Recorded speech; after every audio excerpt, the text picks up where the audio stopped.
Indonesia, tanah yang suci. Tuh. Suci. Suci. Indonesia tanah suci. Nggak usah mau mati di tanah suci yang jauh. Di Indonesia. Hidup dan matimu di Indonesia, tanah suci. Otak orang Indonesia hari ini banyak yang salah memahami tanah suci karena tidak membaca lagu kebangsaannya. Bayar. Sekarang 35 juta. Yang sepuh-sepuh berangkat mudah-mudahan mati di tanah suci. Di mana itu? Di Mekah atau di Madinah? Tahu anak-anakku? Orang yang mati di Mekah dilonjorkan saja bruk, tidak ada tanda. Mau yang begitu kok bayar 35 juta. Indonesia, tanah yang suci. Suci. Dan ini tidak keluar dari ajaran agama. Meninggal di Mekah dan Madinah itu tentunya tidak sama dengan meninggal di luar kota Mekah dan Madinah. Terutama meninggal di kota Mekah dan Madinah. Makanya Rasulullah SAW mengatakan dalam salah satu hadis yang sahih, man istata'a minkum ayyamuta bil madinati falyamut fiha fa inni asfa'u lakum yaumal qiyamah. Orang yang mampu untuk mendedikasikan hidupnya itu bisa mati di kota Mekah dan Madinah, silahkan mati di kota Mekah dan Madinah. Karena sesungguhnya orang yang meninggal di kota Mekah dan Madinah, maka akulah yang akan memberikan syafaatnya secara langsung kepada orang yang meninggal di kota Mekah dan Madinah.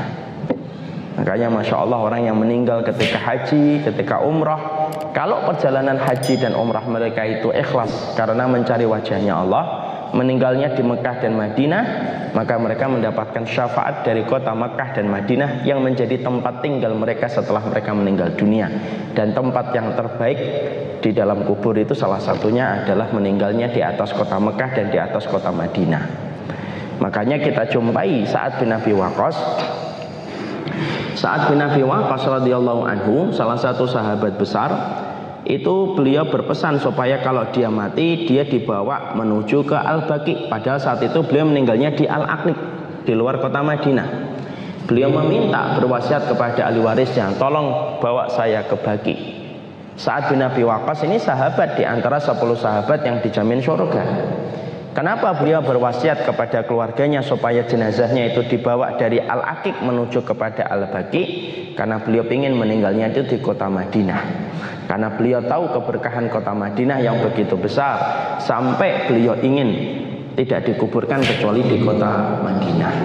Dan itu merupakan bagian dari sebuah keutamaan, memilih untuk meninggal dunia di tempat-tempat yang terbaik itu diperbolehkan.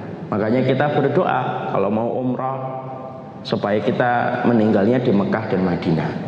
Makanya nanti kalau kita berwasiat kepada keluarga kita mau haji dan umrah, nah sekarang harus dirubah ucapannya. Jangan lagi mengucapkan, doakan ya semoga sehat selamat sampai di tanah air tercinta. Jangan gitu lagi. Harus berani ngomong, kalau mau umrah, doakan saya tidak balik lagi. Ternyata meninggalnya di Jeddah. Itu kurang dikit itu. Itu kurang dikit. Tapi kan meninggal di Jeddah, meninggal yang kurang dikit. Artinya memilih di kota Mekah dan Madinah diperbolehkan. Maka disitulah kita akhirnya mengetahui keutamaan meninggal di tempat-tempat yang terbaik. Makanya dalilnya tadi berapa? Ada dalil dari Musa alaihi salam, ada dalil yang kedua dari Umar bin Khattab radhiyallahu anhu, ada dalil dari Sa'ad bin Abi Waqqas radhiyallahu anhu, dan itu cukup menjadi petunjuk bagi kita. Sesungguhnya di antara keberuntungan bagi orang yang beriman yaitu adalah meninggalnya di tempat-tempat yang diberkahi.